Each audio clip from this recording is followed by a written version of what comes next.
And then, of course, I always say, before the February of 2022, the expanded invasion of Ukraine, the Russians were conducting assassinations inside of Ukraine. They were doing sabotage inside of Ukraine.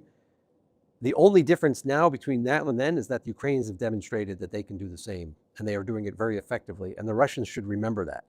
So when the ceasefire happens, maybe they'll be less in a rush to assassinate somebody or conduct sabotage, a cyber attack, blow something up, because the Ukrainian intelligence services have demonstrated that they are also very good at it.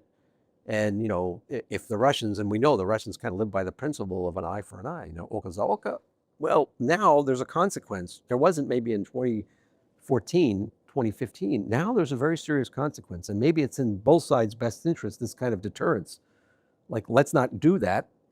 And then maybe, as I used to tell my Russian friends all the time, and not my friends either, but people I disagree with, maybe you should just try and view Ukraine as a partner for business and for development, and you'll benefit and they'll benefit, because they are a European country. They are the bridge to the rest of Europe. You're not going to jump over them, right? And you're never going to occupy them again. The Ukrainians have demonstrated they are not going to allow Russia to turn Ukraine into an extension of Russia again. There's no such thing as Malorossiya, right?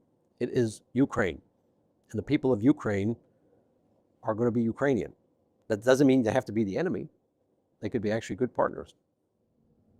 That's true. And I think it's already like a second time that when I ask, like, I think familiar question, and you coming back to this, like the economical prosperity, and I really much agree. And thank you so much for emphasizing that, because I truly agree that the economically strong country, like, you'll not be able to defeat, you will not be able to invade, you will not be able, right, if people are satisfied, happy, and basically it will be very hard, to have a battle with the very strong, economically strong country.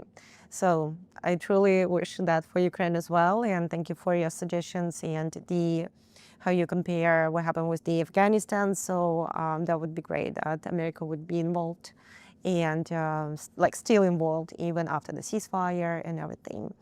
And I truly appreciate our conversation. It's really helped to understand more this information warfare. Thank you so much for sharing this with our audience.